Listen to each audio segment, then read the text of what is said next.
Is this all there is to life? Answers from Ecclesiastes, author Ray C. Stedman, copyright 1999. As a preacher, when I look out on a congregation, I see bodies.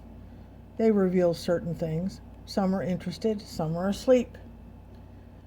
But if I were to pray for those people, there is no way I could understand the complexity and depth of struggle that many are going through. But God sees. God sees not only your body, He sees what's inside, even what you cannot see. He sees everyone that way. Remember that when you are coming to God. When He speaks through His Word, that Word is much more true than anything you can imagine as an explanation of life, because God sees all from life from beginning to end. He is in heaven, and you are upon the earth. So for heaven's sakes, don't start griping about what God has handed you. This is the searcher's argument. The saints have had to learn this lesson from time immemorial. It is reflected in a hymn by William Cowper. God moves in a mysterious way, His wonders to perform. He plants His footsteps in the sea and rides upon the storm. Deep in unfathomable minds of never-ending skill, He treasures up His bright designs and works His sovereign will. You fearful saints, fresh courage take. The clouds you so much dread are big with mercy and shall break in blessings on your head. God is in heaven and you are on earth, so let your words be few. Then the searcher adds, a dream comes when there are many cares. By dreams he means fantasies, and fantasizing produces much activity but accomplishes nothing. So also a fool with his many words of complaint accomplishes nothing. Again he says, don't play games with God. When you make a vow to God, do not delay in fulfilling it. He has no pleasure in fools. Fulfill your vow. God is a realist.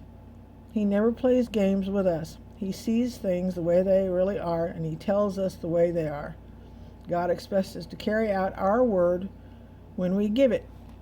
It is dangerous to make superficial promises about what we will do if He will only do this or that.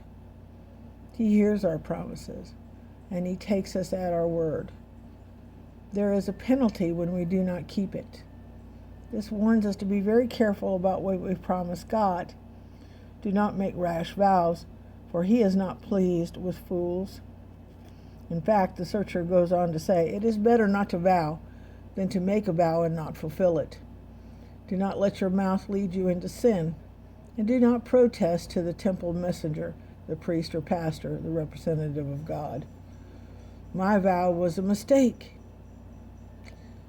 Do not say when the shoe begins to pinch, I didn't really mean that. How many have said this about wedding vows? But God takes you at your word. It was all a mistake, they say. I didn't know what I was doing. But the searcher warns, why should God be angry at what you say and destroy the works of your hands?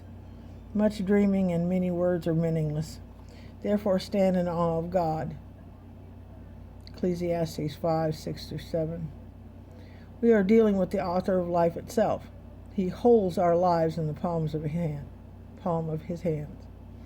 God is not cruel and heartless. He is loving, but He is real. So do not play games with Him. Be honest with God. That is all the searcher is saying. Pay attention when you hear the words of God. Listen as He describes life to you. He is telling you these things so that you might find enjoyment in all that you do.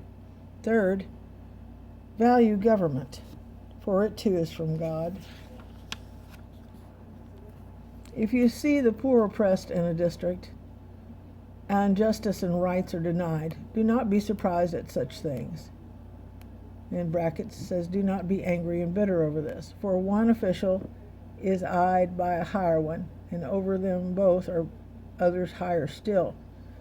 The increase from the land is taken by all. and the king himself profits from the fields. Ecclesiastes 5:8-9. The argument is very simple. Do not be astonished and bitter at injustice. God has set up higher officials who may correct oppression when they become aware of it. But even if they do not, there is one yet higher, and he is aware, and he knows what he's doing. Recognize that it is a good in government. And it has been well said, even bad government is better than no government at all.